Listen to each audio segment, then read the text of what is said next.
Welcome to Boring History for Sleep. In this video, we're taking a calm journey back to one of history's most challenging yet often overlooked periods. A winter in a Puritan village in the Colonial America, around the year 1690. This was a time when survival itself was an act of faith, when the cold could kill as surely as any enemy, and when communities huddled together against the darkness, both literal and spiritual. We'll explore what it truly meant to live through those frozen months, not through the lens of grand historical events, but through the quiet, persistent rhythm of daily life. So settle in, close your eyes, and let's drift back through the centuries to a small village on the edge of the known world, where the snow falls silently and the night lasts forever. Don't forget to like the video, subscribe to the channel, and share in the comments where you're watching from. Now, let's begin. You wake slowly, reluctantly, to the sound of wind pressing against the wooden shutters. It's still dark outside. That deep, complete darkness that comes in the heart of a New England winter, when dawn seems like a distant promise rather than an inevitability. The room around you is cold, so cold that you can see your breath misting in the faint glow from the dying embers in the fireplace across the room. Your body is stiff beneath the heavy woolen blankets and the bearskin that covers them, but you know you cannot stay here much longer. The day's work begins before the sun even considers rising. This is December in the year 1690, in a small Puritan village somewhere in Massachusetts.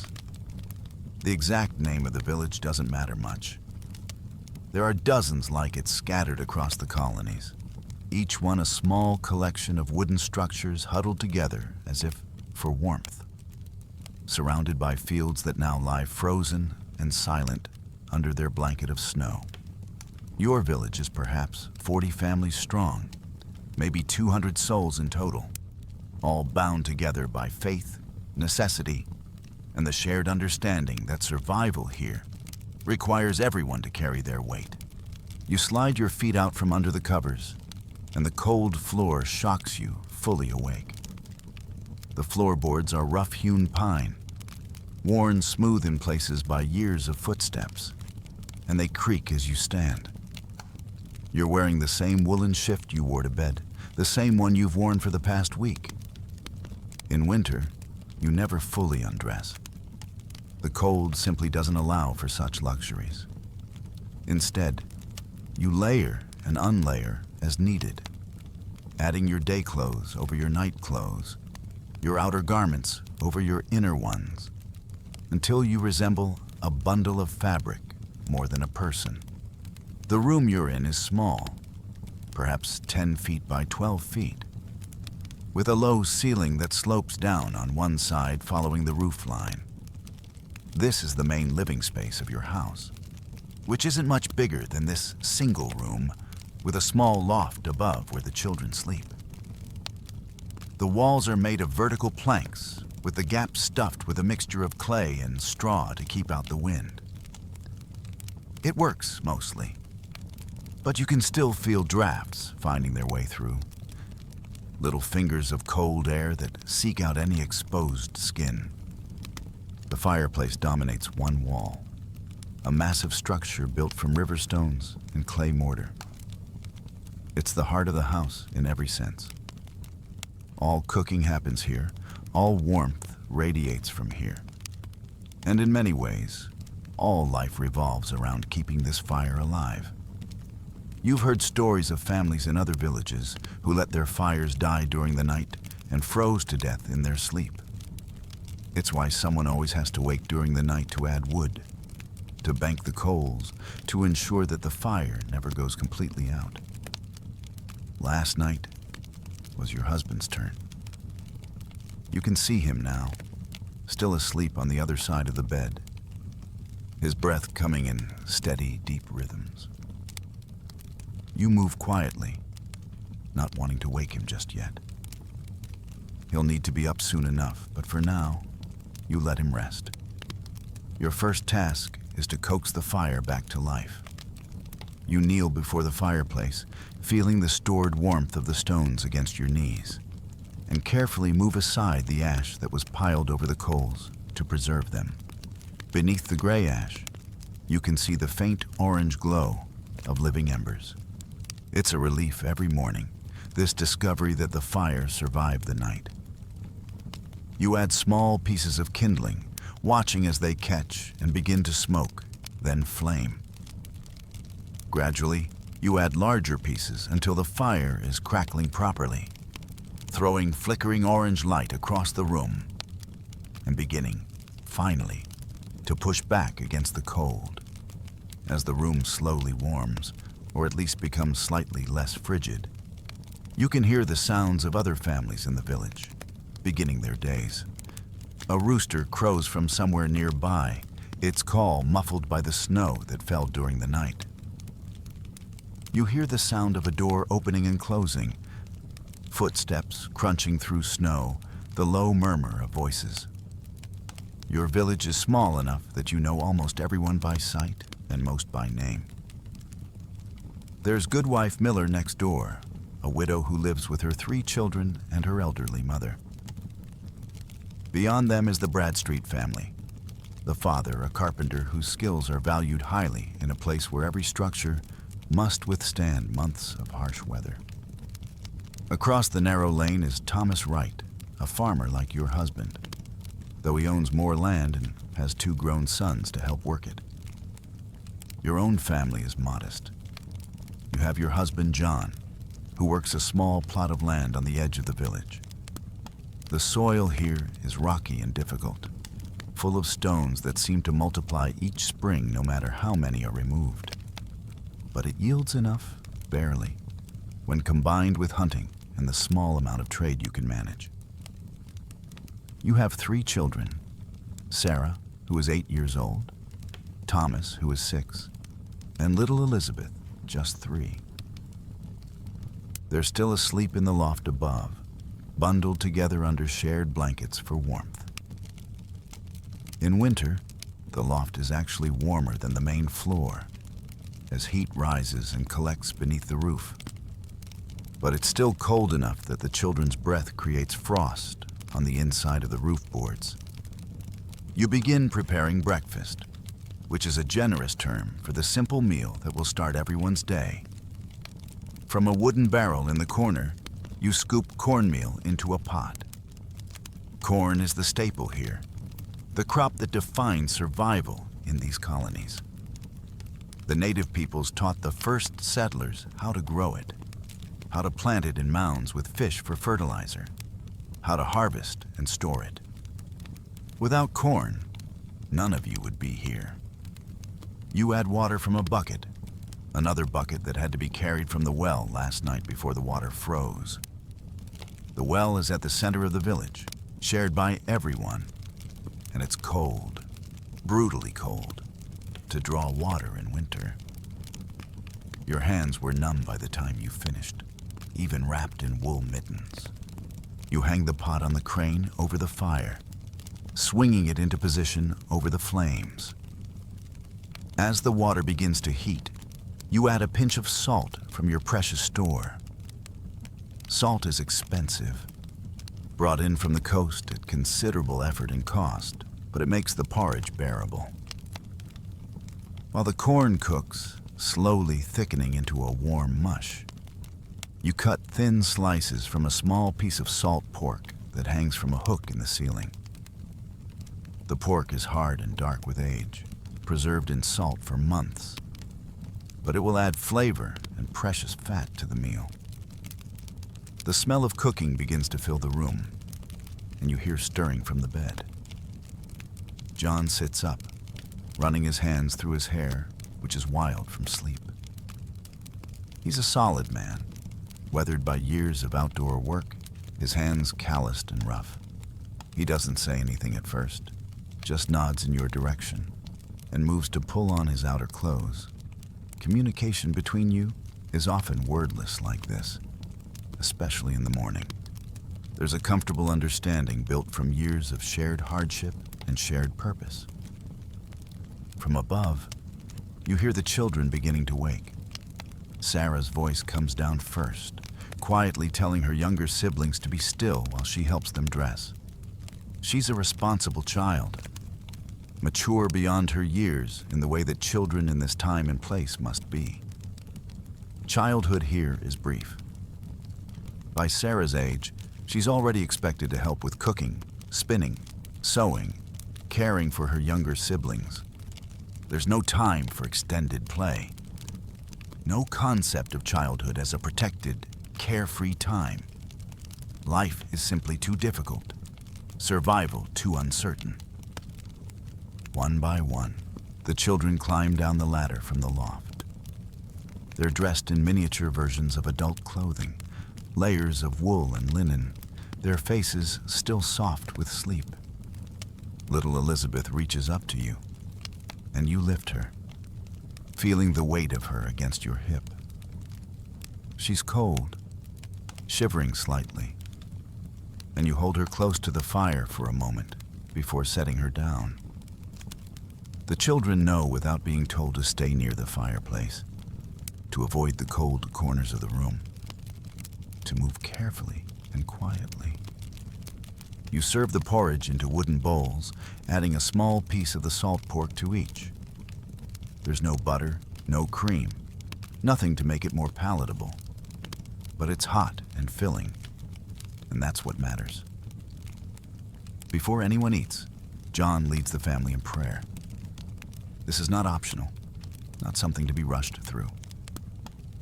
In a Puritan household, every meal, every action, every moment of the day is infused with religious significance. You bow your heads while John thanks God for his providence, for the food before you, for the protection of your home, for the opportunity to serve him through your daily labors. The prayer is long, delivered in John's measured, serious tone. The children are perfectly still, perfectly quiet. They've learned that fidgeting during prayer is not tolerated. Finally, you eat. The porridge is bland but warm, and the warmth itself is a kind of nourishment. You eat slowly, making it last, feeling the heat spread through your chest and belly. Outside, the sky is beginning to lighten, though calling it dawn would be generous. It's more like the darkness becoming slightly less absolute, shifting from black to deep gray. Snow is falling again, light flakes that drift past the window like cold, silent messengers. After breakfast, the day's real work begins. John pulls on his heavy coat, a sturdy garment made from thick wool that his mother wove years ago. Over this, he wraps a cloak, and on his head, he places a knitted cap. His boots are leather, lined with fur, the best protection available against the snow and ice. He's heading out to tend to the animals. You keep a small barn, really just a lean-to structure built against the side of the house, where you have 2 cows, a handful of chickens, and a pig that you're fattening for slaughter later in winter. The animals must be fed, watered, and checked, regardless of the weather. You watch him go, pulling open the heavy door and stepping out into the wind. A blast of cold air rushes in before he can close it behind him, and you instinctively move closer to the fire. Your own tasks await. Sarah helps you clear away the breakfast bowls, and together you begin the daily routine of housekeeping.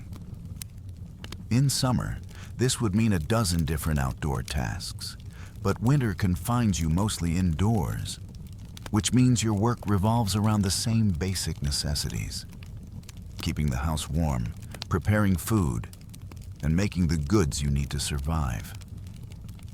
Today, you'll be spinning. In the corner of the room stands your spinning wheel, a valued possession that represents hours of your labor every week. The wheel is made from dark wood, worn smooth by constant use. And it's one of the few objects in your house that could be called beautiful. Spinning is constant, necessary work. Every piece of cloth your family wears starts here, with raw wool or flax that must be transformed into the thread, which is then woven into fabric. You're currently working with wool that was sheared from your sheep last spring, washed and carded into fluffy rolls called rovings. You settle onto the low stool before the wheel and begin the familiar rhythm. Your right hand feeds the wool to the spindle while your left foot works the treadle, keeping the wheel turning at a steady pace. The motion is hypnotic, meditative. You've done this so many times that your hands barely need guidance. The wool flows through your fingers, twisting into thread that winds onto the spindle. As you work, your mind wanders, thinking through the tasks that need to be done, the supplies that are running low, the coming months that stretch ahead like an endless gray tunnel. Sarah sits nearby with her own small task. She's carding wool, using a pair of wooden paddles studded with wire teeth to align the fibers. It's tedious work, but she does it without complaint. Little Thomas is supposed to be splitting kindling, but you notice he's mostly just playing with the wood, building small structures that collapse almost as soon as he completes them. You let him play. He's still young enough that work and play blend together. Elizabeth sits near your feet, playing with a corn husk doll, talking to it in a quiet, serious voice. The morning passes slowly, marked by the gradual lightening of the sky outside and the steady accumulation of thread on your spindle. Around midday, there's a knock at the door. John answers it, and you hear the voice of Samuel Cooper, one of the village elders. He's making his rounds, checking on each family, ensuring everyone survived the night, inquiring if anyone needs assistance. It's part of the village's system of mutual support. In a place this isolated, this precarious, everyone must watch out for everyone else. A family in trouble is everyone's concern, both for practical reasons and because the Puritan faith demands active charity, active involvement in the community's welfare. John speaks with him briefly, reporting that all is well, though supplies are running low.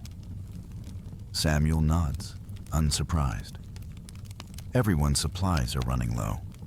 It's only December, and the winter will last at least 3 more months, possibly 4.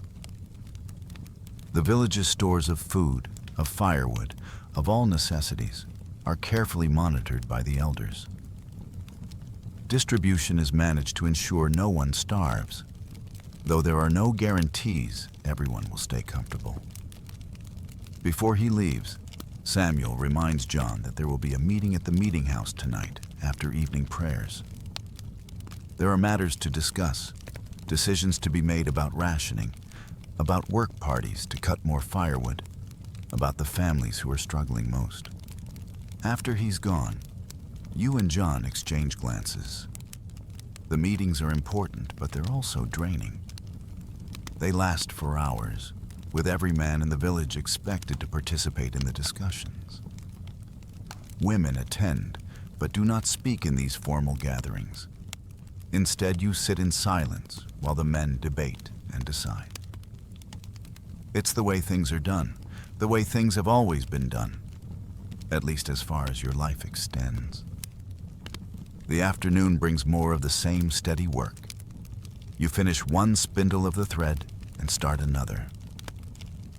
Sarah completes her carding and begins learning to knit, her small fingers fumbling with the wooden needles, her face serious with concentration. The fire must be constantly tended, wood added at regular intervals to maintain the heat. Outside, you can hear the sounds of the village going about its business. Axes splitting wood, voices calling out to neighbors, the occasional bang of a hammer as someone makes repairs. Life doesn't stop for winter. It simply becomes harder, more focused, stripped down to the essentials. In the late afternoon, as the light begins to fail again, you start preparing the evening meal. This will be more substantial than breakfast, though not by much. You have beans that have been soaking since morning, and you add them to a pot with more of the salt pork, some onions from your storage, and water. This will cook slowly over the fire, becoming a thick, nourishing stew. Bread would accompany it in a better season, but your supply of flour is limited, reserved for Sundays and special occasions. Instead, you'll have more cornmeal, this time baked into simple cakes on a flat stone near the fire. As you work, you think about the village, about the community that surrounds you. It's easy sometimes to feel isolated, to feel like your small house is an island in an ocean of cold and darkness. But you know you're not alone. Around you, in every direction, are other families doing exactly what you're doing, surviving the same way you're surviving, bound together by location, by faith, by shared necessity. There's Goody Miller, probably struggling to manage alone. The Bradstreets, the Wrights, the Coopers, the Holdens, the Marshes. All of them are here, all of them enduring the same winter, the same challenges. There's comfort in that, even if it's a cold comfort. You're part of something larger than yourself, larger than your family. You're part of a community, a congregation, a collective effort to build something lasting in this harsh and unforgiving place. The Puritan faith that guides every aspect of your life teaches that you're part of God's plan, that your suffering has meaning, that endurance itself is a form of worship. You're building a new Jerusalem here in the wilderness, a city on a hill that will serve as an example to the world. That's what the ministers preach every Sunday, what the elders repeat at every meeting. Whether you fully believe it or not, it gives purpose to the daily grind, a framework for understanding why you're here, why you endure. John returns as darkness falls completely, bringing with him the sharp smell of cold and animals. He stamps his feet to shake off the snow, hangs his outer garments on pegs by the door, and moves immediately to the fire to warm his hands. His face is red from the wind, his beard stiff with ice. He reports that the animals are well, though the cows are giving less milk now, as they always do in winter. The chickens have stopped laying almost entirely. The pig is fine, growing fat on kitchen scraps and the last of the corn harvest. You serve the evening meal, and again the family gathers for prayer before eating. The stew is good, rich with pork fat and the earthy taste of beans. It fills your belly and warms you from the inside. The children eat hungrily, scraping their bowls clean. There are no second helpings. What you have must be carefully measured to last through the winter. After the meal, as John prepares to leave for the meeting, you clear away the dishes and begin the evening routine. The children must be prepared for bed. You heat water over the fire, using it to wash their faces and hands. They undress down to their shifts, shivering in the cold, and quickly pull on their night clothes, which are really just their day clothes, minus the outer layers. Sarah helps Thomas with his buttons. Elizabeth is already yawning, rubbing her eyes with small fists. You lead them in evening prayers, this time your responsibility since John is away. You recite familiar verses, teaching the children the words, the rhythms, the expectations of faith. They repeat after you, their small voices earnest and careful. Little Elizabeth doesn't understand all the words yet, but she mimics the sounds, the intonation. Prayer is as much a part of their daily life as eating or sleeping. It's the framework around which everything else is built. You tuck them into the loft, layering blankets over their small bodies, kissing each forehead. Sarah is old enough to show she thinks this is unnecessary, but you see the way she leans into your touch, still needing it even if she won't admit it. You climb down, leaving them to settle into sleep, their whispers floating down for a few minutes before fading into silence. Now, alone for the first time today, you return to your spinning. The house is quiet except for the crackle of the fire and the whistle of wind outside. This is your time, these few hours in the evening when the children are asleep and John is occupied elsewhere. You don't resent the solitude. In fact, you welcome it. Your hands move steadily, the wheel turns, the thread accumulates. Outside, snow continues to fall, covering the village in a fresh white blanket, muffling all sound. You think about the meeting happening now at the meeting house, that sturdy building at the center of the village that serves as church, town hall, and community center all at once. You imagine the men gathered there, sitting on hard wooden benches, their faces serious in the candlelight. They'll discuss practical matters first. How much firewood remains in the common store? Which families need assistance? Whether the supply of grain will last until spring? Then they'll move to spiritual matters. Someone will have violated the Sabbath, or failed to attend services, or been heard cursing.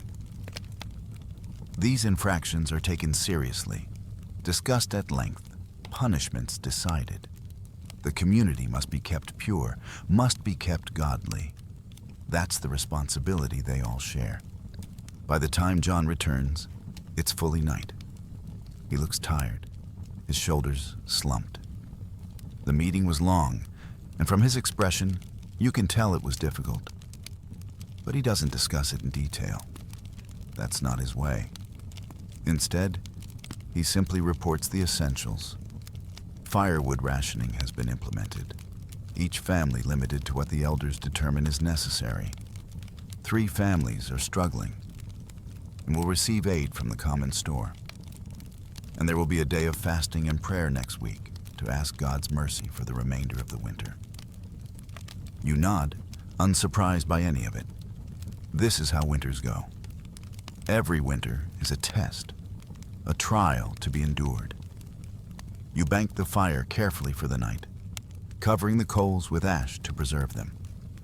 John checks the door, ensuring it's firmly barred against the wind and any nocturnal animals that might wander near. Together, you blow out the single candle that has provided light, and the room falls into darkness, relieved only by the faint orange glow from the fireplace. In bed, under the heavy layers of blankets and furs, you lie awake for a time, listening to the house settle, to the wind pressing against the walls, to John's breathing gradually slowing into the rhythm of sleep. You think about tomorrow, which will be much like today, and the day after that, and the day after that. Winter is an endless repetition of the same basic tasks, the same basic rhythms. There's a certain comfort in that predictability, even as there's an exhaustion in the relentlessness of it. Eventually, you too drift towards sleep, your body finally relaxing, your mind finally quieting. Outside, the village sleeps too.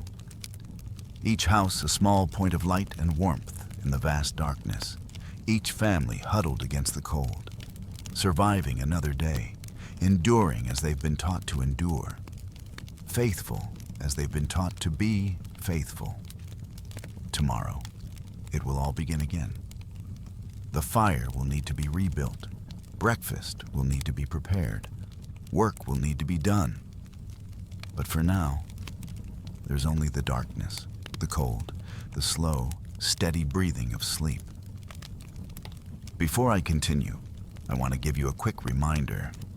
If you're enjoying this video, don't forget to subscribe. Now, let's continue from where we left off.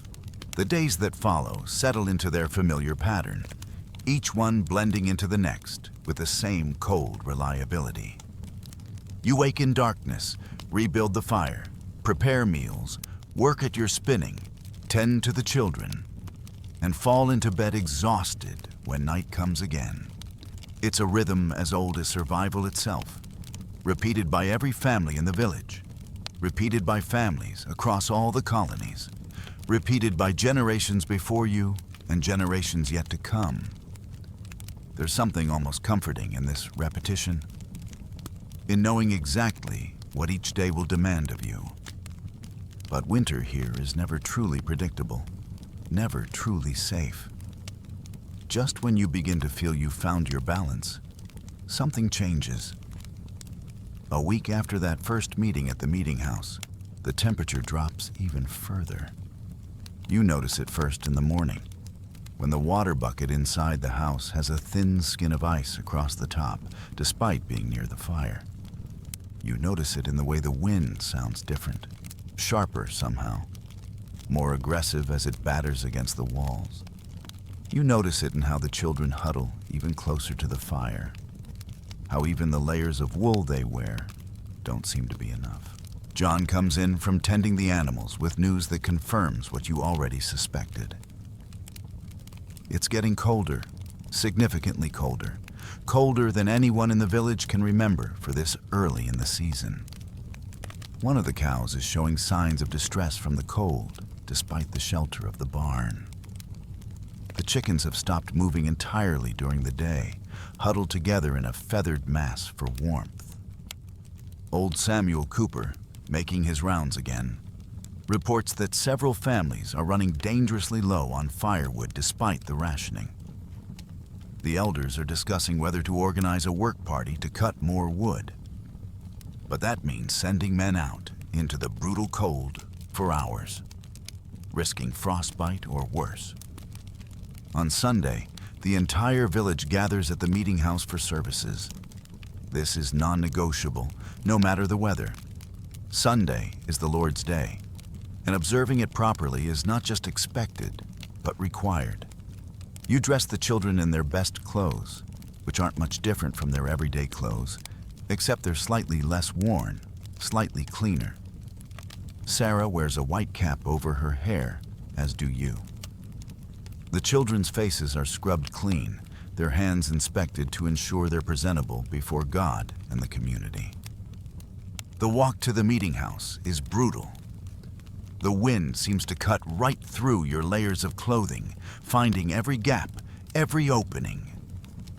You hold Elizabeth's hand tightly, worried she might stumble in the snow, which is now more than a foot deep in places. John carries Thomas on his shoulders, and Sarah walks beside you, her face set in determined endurance. Other families emerge from their houses at the same time, all moving toward the center of the village like streams flowing toward a river. The meeting house itself is a simple building, perhaps 40 feet long and 30 feet wide, with a steep roof to shed snow and small windows that let in minimal light. Inside, it's not much warmer than outside. There are no fires during services, no heat at all except what comes from the bodies of the congregation packed together on the hard wooden benches. This is intentional. Comfort during worship is considered a distraction, even sinful. You're here to focus on God, on your salvation, on the state of your immortal soul, not to feel physically comfortable. You take your place on the women's side of the meeting house, sitting on benches that are deliberately designed to be uncomfortable, to keep you alert during the long service. The men sit on the other side, faces stern and attentive. The elders and the ministers sit at the front, on a raised platform that gives them a clear view of everyone. Minister Increase Hawthorne is a tall, thin man with deep-set eyes and the voice that seems to come from somewhere beyond himself. He's been the minister here for 12 years, arriving after the previous minister died of fever. And he's known for sermons that are both intellectually rigorous and spiritually demanding. the service begins with prayer, led by the minister in a voice that fills the building, despite there being no need to project. Every word is carefully chosen, weighted with theological significance. The prayers are long, addressing God's majesty, His judgment, His mercy, the congregation's unworthiness, their hope for salvation, their commitment to building a godly society. You stand for the prayers, everyone does, regardless of how tired they are, how cold, how uncomfortable. To sit during prayer would be a sign of disrespect that would not be tolerated. After the opening prayers comes the psalm singing. There are no musical instruments in the meeting house. Instruments are considered frivolous, distracting, too much like the Catholic practices that the Puritans reject.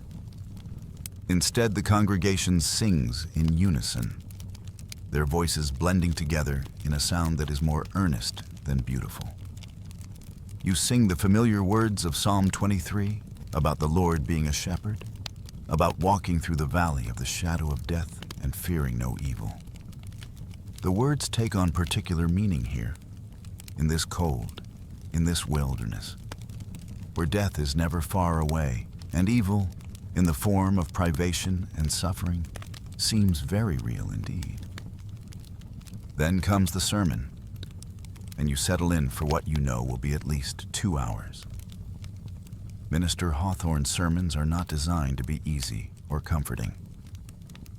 Today he speaks about God's providence, about how suffering is a tool of refinement, a way of testing and purifying the faithful.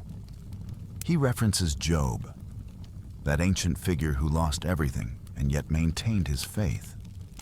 He talks about the Israelites in the desert, about their 40 years of wandering, about how God led them through hardship to teach them dependence on Him. His message is clear. This winter, this cold, these difficulties are not random. They are God's will, God's design. Your response to them reveals the state of your soul. If you endure with faith, with patience, with continued obedience to God's laws, then you prove yourself among the elect, among those chosen for salvation. If you complain, if you turn to sin, if you fail to maintain your religious duties, then you reveal yourself to be among the damned, regardless of your church attendance or outward show of piety.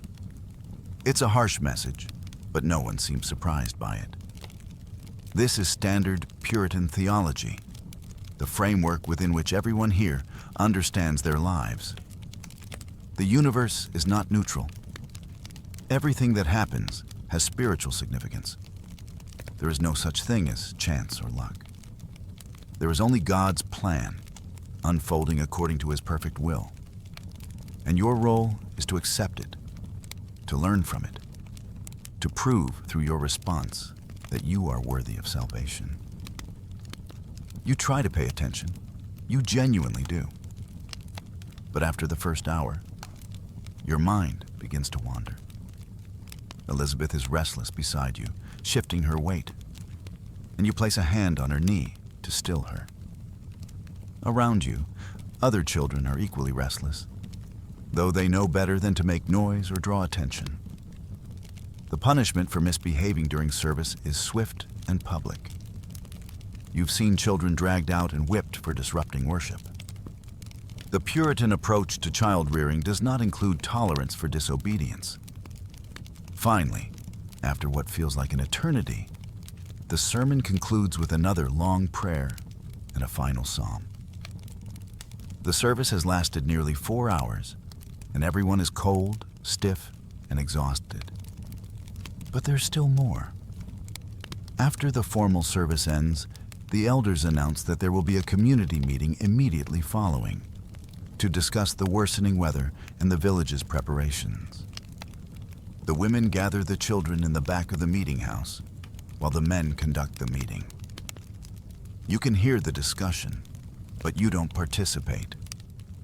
The elders report that the cold is unprecedented, that if it continues, there's a real risk of losing livestock, possibly even of losing people if families run out of firewood or food. Several proposals are debated: organizing daily work parties to cut firewood, implementing stricter rationing, redistributing supplies from families who have more to families who have less. There's discussion of the young Marsh family, who are new to the village, having arrived only last summer. They're struggling badly, unprepared for a winter this harsh. Their house is poorly built, their supply of firewood inadequate.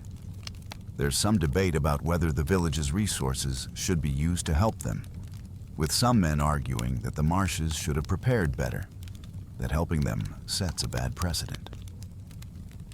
But eventually, charity wins out, or at least pragmatic community interest does. A family that freezes to death is a loss to the entire community, both practically and spiritually. It would reflect poorly on everyone. It's decided that several men will help the Marshes improve their house, and that firewood will be delivered to them from the common store. In exchange, the Marshmen will be expected to contribute extra labor once the weather improves. Everything in the village operates on this principle of mutual obligation. Help is never truly free.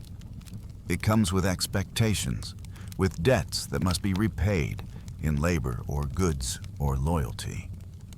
The meeting concludes with an announcement that catches everyone's attention. There will be a day of fasting and communal prayer in 3 days. The entire village will gather at the meeting house at dawn and remain there until sunset, praying for deliverance from the cold, for God's mercy, for the survival of the community through the rest of the winter. No work will be done that day except the essential tasks of keeping fires lit and animals fed.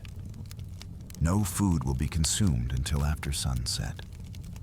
It's a serious undertaking, but no one questions it.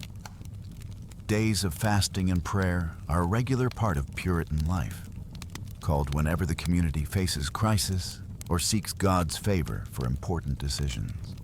The walk home from the meeting house is even colder than the walk there. The temperature has dropped further as the day progressed, and the wind has picked up. You hurry as much as you can while keeping the children safe. And when you finally push through your door and into the relative warmth of your house, it feels like a physical relief. The fire has died down to coals in your absence, and John immediately sets about building it back up while you help the children out of their outer garments. Sunday afternoons are supposed to be times of rest and religious reflection, but the cold makes true rest impossible. You sit near the fire with the children while John reads from the Bible, his voice steady and serious as he works through a chapter of Proverbs. The children are expected to listen, to learn, to absorb the teachings. Sarah can already recite large portions of Scripture from memory. Thomas is learning. Elizabeth mostly just sits quietly, which is good enough at her age. As evening comes, you prepare a simple cold meal. No cooking is allowed on the Sabbath beyond what was prepared the day before. You serve cornbread and cold beans, and while it's not satisfying the way a hot meal would be, it's food, and everyone eats without complaint. After the meal, there are more prayers, more Bible reading, more religious instruction. Sunday is a marathon of faith, a day when every moment must be dedicated to spiritual matters. By the time you finally prepare the children for bed, everyone is exhausted in a way that's different from the physical exhaustion of work. It's a mental and spiritual exhaustion from hours of focused attention on religious matters, from the cold, from the weight of everything the day has demanded. You tuck the children in quickly, and they fall asleep almost immediately, their small bodies finally relaxing. That night, lying in bed beside John, you can hear the wind outside growing stronger. It's making a sound you've never heard before, almost like a roar, as if the wind itself is a living thing trying to tear the village apart. The house creaks and groans under the assault, and you find yourself holding your breath during the strongest gusts, wondering if the walls will hold. John must sense your worry because he reaches over and takes your hand. His palm is rough and warm, calloused from years of hard labor. He doesn't say anything, but the gesture is comforting. You're not facing this alone. None of you are. The entire village is here, enduring the same storm, bound together by necessity and faith. The next morning arrives with news that spreads quickly through the village. The widow Miller's chimney collapsed during the night. It's a disaster. Without a functioning chimney, she can't safely keep a fire, which means she and her children and her elderly mother have no heat, no way to cook. Several men, including John, immediately volunteer to help with repairs. But the work will take time, perhaps several days. And in the meantime, the Miller family needs shelter. Your house is small, already crowded with your own family. But you don't hesitate. Goodwife Miller and her family will stay with you until the chimney is rebuilt. It's what's expected, what's required by both Christian charity and practical community survival. By midday, they arrive, carrying what few possessions they could gather quickly: some blankets, a pot, a bundle of clothes. The widow looks exhausted and frightened, her 3 children silent and wide-eyed. Her mother, ancient and bent, leans heavily on a walking stick, her face set in grim endurance. Your small house suddenly holds 9 people instead of 5. The main room feels impossibly crowded, bodies everywhere, voices overlapping. You reorganize the sleeping arrangements, putting all the children together in the loft. The elderly mother near the fire where she can stay warmest. Goodwife Miller on a pallet near the door. Privacy, already minimal, essentially disappears. That first day of cohabitation is challenging. 2 families trying to share one small space, one fire, one cooking area. But you work it out, finding a rhythm, taking turns at the spinning wheel, coordinating meal preparation, managing the children who are both excited and confused by the sudden change. Goodwife Miller is grateful, constantly thanking you, apologizing for the imposition. You wave off her thanks. Tomorrow, it could be your family in need. That's how survival works here. Today you help her. Tomorrow, she might help you. The men work on the chimney despite the cold, their hands numb, their faces raw from the wind. It's dangerous work, climbing on a snow-covered roof, handling heavy stones, trying to rebuild a structure that needs to be both functional and safe. You can see them from your window, moving slowly and carefully, their breath creating clouds of mist in the frigid air. By the 3rd day, the day designated for communal fasting and prayer, the chimney is still not finished, but everyone must still attend the meeting house. You leave before dawn, the entire expanded household moving through the darkness toward the center of the village. Other families are emerging as well. Shadows moving through shadows, all converging on the meeting house. Inside, the building is even colder than usual, and you know it's going to be a difficult day. The service begins with everyone standing for prayer, and then the real marathon starts.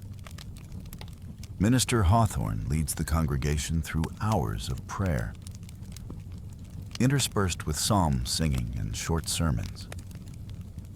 The focus is on repentance, on asking God to show mercy, on acknowledging the community's unworthiness and pleading for deliverance from the cold that threatens to overwhelm them. As the hours pass, your stomach begins to ache with hunger. The children are struggling too, especially little Elizabeth, who doesn't fully understand why she can't eat. You whisper to her that it's for God, that you're all sacrificing together, that soon the day will end, and there will be food. She nods, trying to be brave, but you can see tears in her eyes. The day wears on. Outside, through the small windows, you can see the sky remaining gray and heavy, with the promise of more snow. Inside, the congregation continues its prayers, its supplications, its desperate appeals to a God who seems very far away from this cold meeting house on the edge of the wilderness.